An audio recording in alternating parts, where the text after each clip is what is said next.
अस्सलामुअलैकुम नाजरीन। कर्नाटक के मुख्यमंत्री सिद्धारमैया ने वित्त वर्ष 2025 के बजट में अल्पसंख्यक समुदायों के कल्याण और विकास के लिए कई महत्वपूर्ण पहल की घोषणा की है। शैक्षणिक बुनियादी ढांचा, अल्पसंख्यक महिलाओं में उच्च शिक्षा को बढ़ावा देने के लिए सरकार 2024 में वक्फ भूमि पर 15 महिला कॉलेज और 2025 में अतिरिक्त 16 कॉलेज स्थापित करने की योजना बना रही है।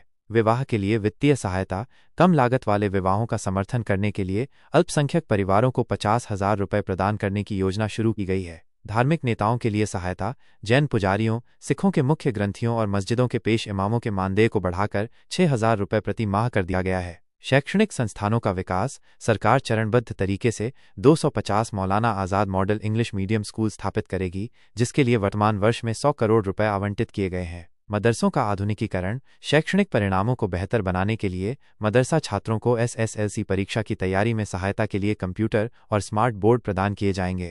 वक्फ संपत्तियों का नवीनीकरण, वक्फ संपत्तियों और कब्रिस्तान की मरम्मत और नवीनीकरण के लिए 150 करोड़ रुपए का आवंटन किया गया है। अल्पसंख्यक कॉलोनी विकास, अल्पसंख्यक बहुल क्षेत्रों में जीवन स्तर में सुधार के लिए 1,000 करोड़ रुपए के बजट के साथ मुख्यमंत्री अल्पसंख्यक कॉलोनी विकास कार्यक्रम शुरू किया गया है। ईसाई समुदायों के लिए सहायता, ईसाई समुदायों के कल्याण और विकास के लिए 250 करोड़ रुपए का प्रावधान किया गया है। बौद्ध स्थलों का विकास, सांस्कृतिक और धार्मिक पर्यटन को बढ़ावा देने के लिए एक नया प्राधिकरण सन्नति कलाबुर्गी में ऐतिहासिक बौद्ध केंद्र के विकास की निगरानी करेगा। ये पहल लक्षित शैक्षिक, वित्तीय और अवसंरचनात्मक सहायता के माध्यम से अल्पसंख्यक समुदायों के सामाजिक आर्थिक उत्थान के लिए कर्नाटक सरकार की प्रतिबद्धता को दर्शाती हैं। ಯಾವ ಪ್ರಶ್ನೆಗಳಿಗೆ ಇದು ಹುಡುಕಾಟ ನಡೆಸುತ್ತಿದೆಯೋ ಅವುಗಳಿಗೆ ಕರ್ನಾಟಕ ಸರ್ಕಾರ ಉತ್ತರ ರೂಪದಲ್ಲಿ ತನ್ನ ಕಾರ್ಯಕ್ರಮಗಳನ್ನು ರೂಪಿಸಿ ಅನುಷ್ಠಾನ ಮಾಡುತ್ತಿದೆ. ಜನರಲ್ಲಿ ನೋಡಿಕೊಳ್ಳುವ ಶಕ್ತಿ ಲಭಿಸಲಿ ಎಂಬ ಆಶಯದಿಂದ ಕಲ್ಯಾಣ ಕರ್ನಾಟಕ ಕಾರ್ಯಕ್ರಮಗಳನ್ನು ಜಾರಿಗೊಳಿಸಿದ್ದೇವೆ. ಮಹಿಳಾ ಸಶಕ್ತೀಕರಣದ ಮೂಲಕ ನಾಡನ್ನು ಮುನ್ನಡೆಸುವುದು ಒಂದು ಬಗೆಯಾದರೆ, ಹಸಿರು ಆರ್ಥಿಕತೆಯ ಮೂಲಕ ಪರಿಸರದ ಬಿಕ್ಕಟ್ಟುಗಳಿಗೆ ಉತ್ತರ ಕಂಡುಕೊಳ್ಳಲು ಪ್ರಯತ್ನಿಸಲಾಗುತ್ತಿದೆ. ರಾಜ್ಯವು ಇಂದು ನವೀಕರಿಸಬಹುದಾದ ಇಂಧನ ಕ್ಷೇತ್ರದಲ್ಲಿ ದೇಶದಲ್ಲಿಯೇ ಮುಂಚೂಣಿಯಲ್ಲಿದೆ. ಪರಿಸರಕ್ಕೆ ಹಾನಿಕಾರಕವಲ್ಲದ ಕೈಗಾರಿಕೆಗಳಿಗೆ ಉತ್ತೇಜನ ನೀಡಲಾಗುತ್ತಿದೆ.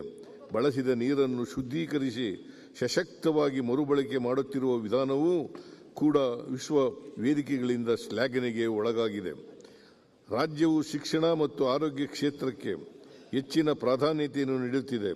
ನಮ್ಮ ವಸತಿ ಶಾಲೆಗಳಲ್ಲಿ, ವಿದ್ಯಾರ್ಥಿ ನಿಲಯಗಳಲ್ಲಿ ದೇಶದಲ್ಲಿ ಅತಿ ಹೆಚ್ಚು ವಿದ್ಯಾರ್ಥಿಗಳು ಗುಣಮಟ್ಟದ ಶಿಕ್ಷಣ ಮತ್ತು ಆಹಾರವನ್ನು ಪಡೆಯುತ್ತಿದ್ದಾರೆ. ಯುವಜನರನ್ನು ಜಾಗತಿಕ ಮಟ್ಟದ ಕೌಶಲ್ಯವಂತರನ್ನಾಗಿಸಲು ಹಲವು ರೀತಿಯ ಯೋಜನೆಗಳನ್ನು ರೂಪಿಸಿ ಅನುಷ್ಠಾನ ಮಾಡುತ್ತಿದ್ದೇವೆ. ಈ ವರ್ಷದ ಆಯವ್ಯಯದಲ್ಲಿ ಪ್ರಮುಖವಾಗಿ 6 ಅಭಿವೃದ್ಧಿಯ ಆಯಾಮಗಳನ್ನು ಗುರುತಿಸಿ ಕಾರ್ಯಕ್ರಮಗಳನ್ನು ಜಾರಿಗೊಳಿಸಲಾಗುತ್ತಿದೆ.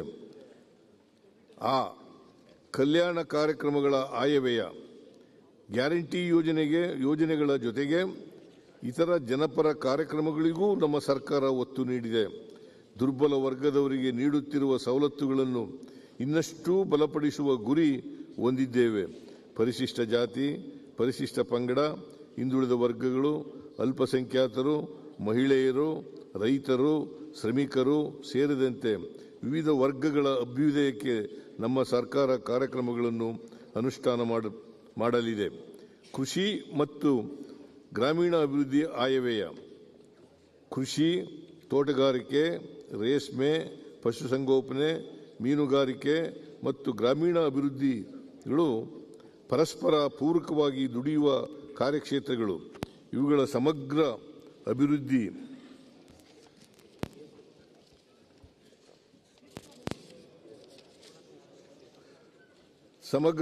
ದೃಷ್ಟಿಯಿಂದ ಸರ್ಕಾರ ಹಲವು ಯೋಜನೆಗಳನ್ನು ರೂಪಿಸುತ್ತಿದೆ. ರೈತರು, ಮೀನುಗಾರರು ಮುಂತಾದವರ ಆದಾಯ ಹೆಚ್ಚಿಸುವ ಈ ಯೋಜನೆಗಳು